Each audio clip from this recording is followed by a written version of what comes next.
Hello everybody. Right, I just want to share a couple of things to the screen.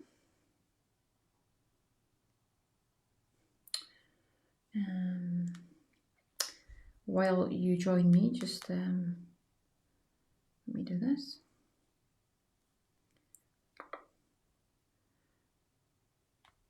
It's like there's a massive time lag on Facebook at the moment because nobody seems to be joining. And I can see that I'm live. 1, 2, okay. I'm just airdropping something to the screen. Oh, again, just been to the golf. I done 800 calories on the Stairmaster tonight, which is why I'm looking a bit rough.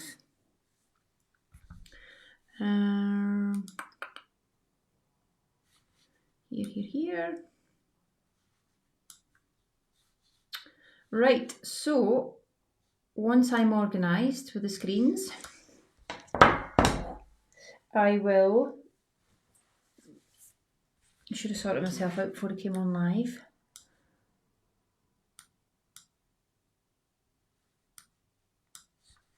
Do a bit of digging for you, hold on a second. Just bear with us, okay? Just get comfy. I need to find a slide.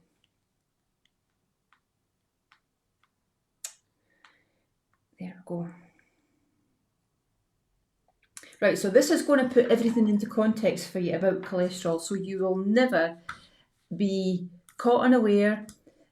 You'll never or should never really need to ask me about what's my cholesterol, can you work it out, because you will get this information from your doctor, most of this, and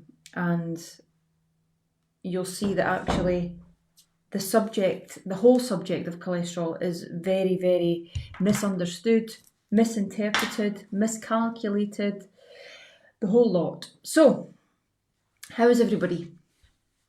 Are you fine? So this is the last session on this, and I am going to put cholesterol to bed after tonight, okay? Right, just as a little reminder, here we go. When you go to the doctor and ask for your blood panel or get a well woman check, your blood lipid test will come back and you will be able to get this level of data from that test. You'll get your HDL, and the level that you're looking at is 1.3. Now, Kate's ranges are a little bit different, but the higher the HDL, the better. If you've got higher than 1.3 HDL, now listen, this is if your total cholesterol is high. Usually you would worry. Usually the doctor would say, oh, let's talk about a statin. And so if your cholesterol is high, you look at these three values. So the HDL, that's fine. Nothing to bother about. If your HDL isn't high enough, then it could be, the reason why your cholesterol is high, it could be the bad cholesterol. Okay? Triglycerides.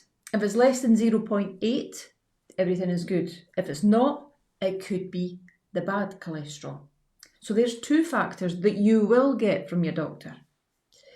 And then the triglyceride to HDL ratio, which is by far the best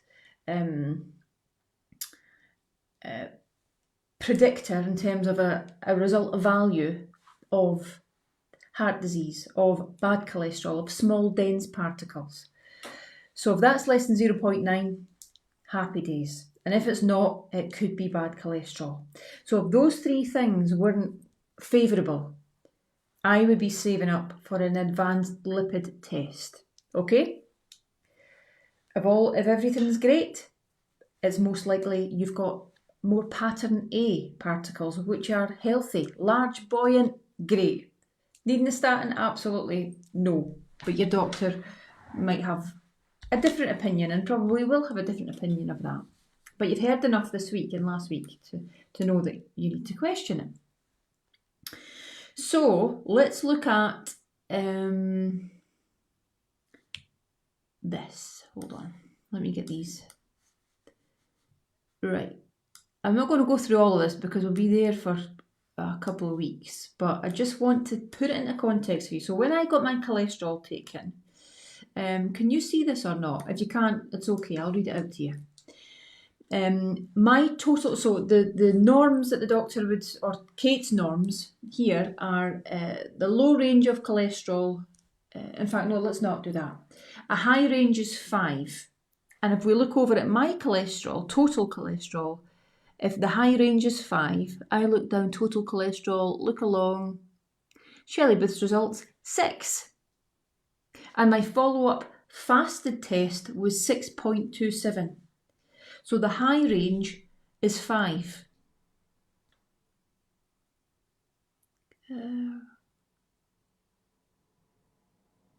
Yeah, high range is 5. In fact, let's get rid of this one and we'll stick with this one. So that's why the doctor says, what about statins? That's why I've been refused medical insurance, or insurance rather, life insurance, because of this cholesterol test. However, when we look down and we look at HDL, so the low range is 1.2, the high range is 2.3, mine's is 1.76 and then 2.03.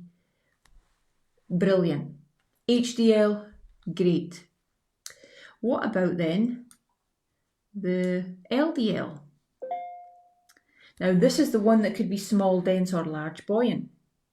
And without getting that advanced lipid test, that's what you can't tell. You just get the LDL value. So here we go. Low range is 1.2, high range is 3. So mine is 3.73. So that would let me think, or make me think, right, I want to know what that is. I want to know what that's made up of. But I need to see what my triglyceride to HDL ratio is first. Because if that's favourable, then it's likely that my particle size and count is more large buoyant than small dense. Okay, so where's the triglyceride to HDL ratio? The high range is 1.1 and it came in at, my fasted test was 0.96.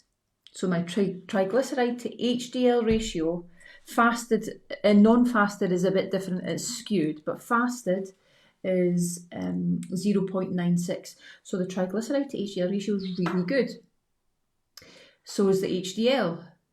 The LDL is high, but those two make it appear like actually it's pattern A. And it was indeed pattern A. So my cholesterol was all spun down, my insulin was taken, my HbA1c, my C-peptide, my fasting glucose test, and they were all favourable, which demonstrates that it's pattern A and not pattern B. Everybody understand? Uric acid is also really important. This is more like we should really follow up with Kate. In fact, I might get Kate on. That would be a really good conversation to be having on this group on lifestyle. And it's really good to hear from a clinician, somebody that's taken my blood and that's done the numbers on my blood work. So I'll find it me saying it, but it's really good to have the conversation, and you're hearing that as well. So, my insulin, C-peptide, There was one I wanted to speak to you about.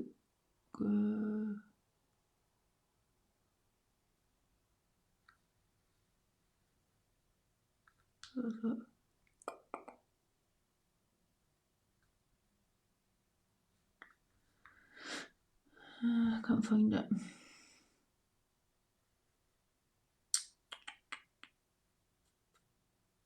I could do my vitamin D being a bit higher actually. I would like that to be a bit higher. Okay, right, any questions while I'm on? Because that gives the whole thing context. So when you go to your doctor and you've been looking after your diet, you've been eating real food, clean food, and your total cholesterol is high, you cannot think, shit, I need a statin. If your inflammatory markers are good, if your C-peptide is good, your fasting insulin, your HbA1c, if everything is favourable, your HDL, you don't know about the LDL yet, but your triglyceride to HDL ratio, if everything is falling in the good range, it's likely it's large, buoyant molecules just bouncing through your artery, not causing any bother. And if not, if things aren't favourable, it's likely it's small, dense. And in which case, you've maybe done lots of damage with refined carbohydrates and sugars. You might even be kidding yourself on, because that's possible too. You might be pretending to everybody that you're doing the meal plans, but actually you're not. You might be lying to yourself. That's common. Actually, you're just doing yourself all the damage in the world, because you can't possibly be in good health when you're eating lots and lots of good fats, but also coupling it with refined carbohydrates and sugars. So you're doing both. So you're glycating all of the fat and all of the protein. Toffee apples, remember. Glycation, massive oxidation, and you're probably going to have a belly to show for it. So if that's the case, my suggestion to you is get a grip. When you know better, you do better. If you want better for yourself, you need to choose better. And you will not be hungry when you stick to the meal plan. When you go off plan, that's when you get hungry and you start craving things and you start wanting carbs and sugars, and things start creeping in again, breads and pasta and anything that's easy. It's really, really easy to go back the way. But when you get the results, you feel great, you look great. It's a really empowering feeling to be in good health. But because you've spent most of your life in that other area, that other life, when everything was easy, you were overweight, there was no expectations, your standards, well, you never really had any standards for yourself. You didn't have to go and do the steps, you didn't have to show up. It was easy. But easy for me it's detrimental to life. It's not supposed to be easy, it's supposed to be challenging. There's nothing that builds self-worth like showing up and getting it done, and you feel amazing about yourself. You feel enthusiastic, you're eating really well, you feel clean, and you sweat when you work out, and you're chuffed with yourself, and you look in the mirror and you see your body shape change. It's all amazing stuff. But it's hard work.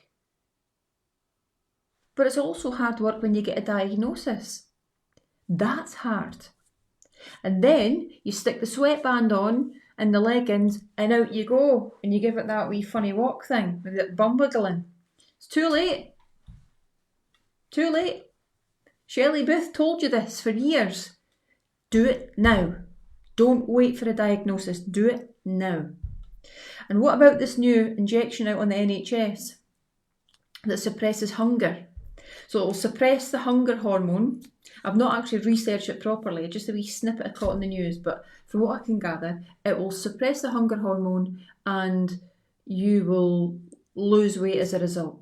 So you can still eat all the shit of the day. You can still have insulin resistance, but you'll be less hungry, so you'll eat less of it. You'll lose weight. You stop the medicine, your habits haven't changed. You're still exactly the same. Your appetite will come back thick and fast, you'll pile on the weight again, you'll regress. But actually, that whole thing is really, really sad. Rather than educate, rather than support, rather than let you understand why you're maybe overeating, why you are the way you are, get into the psychology of it all, rather than put money into education so you can actually make sustainable choices. No, we'll stick you on a medicine because that'll drive big pharma, that'll keep you as a commodity, keep the wheels spinning, and actually will keep you sick.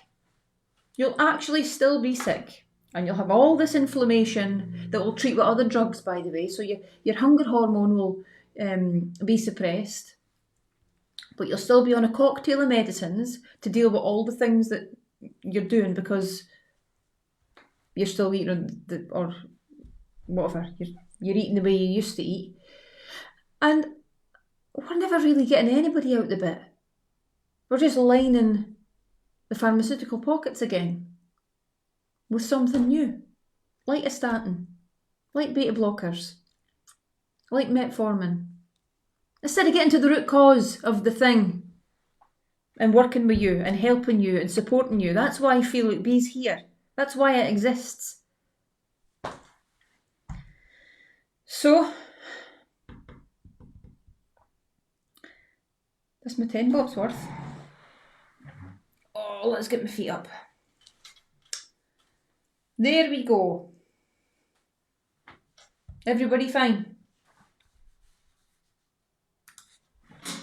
Now, there is nobody anywhere that you will see doing that level of education. Nobody. Nobody. You tell me, has anybody ever took you through this stuff? No.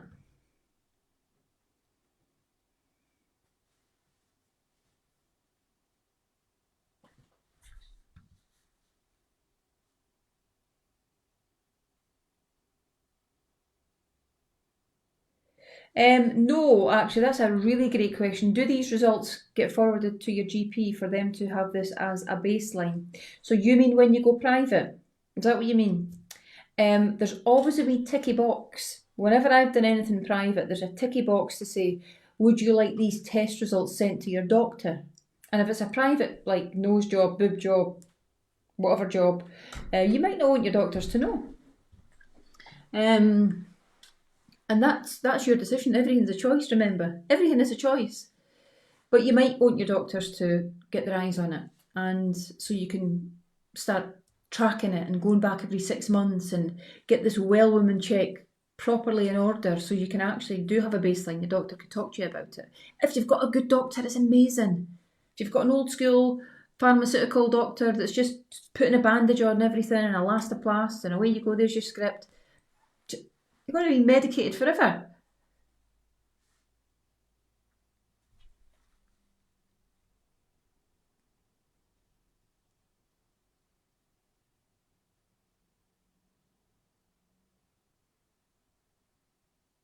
Oh, you look gorgeous glowing. Thank you. You're far too kind, but that's really nice. Thank you. Okay. That's it all, folks. People on Feel Look B don't realise what they're getting here, do they? They think it's a 6-week course and that's it. The learning stops. No, pal. We've not even got started yet.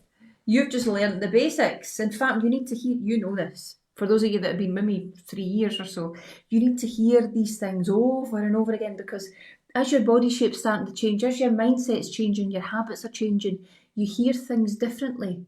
And then you start feeling the psychological and the physiological impact of what you're doing. You go, that's what she was meaning. And when your aches and pains go, for example, or your bile starts to actually work and you don't have GERD or acid reflux or you acidify the stomach and things start happening, you go, I'm getting it now. Or your doctor takes you off a medication because you're healing.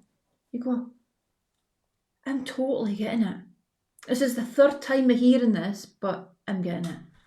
You can't just take it in when you first hear it. You can't. It's too much. It's just too much, but it's a good too much.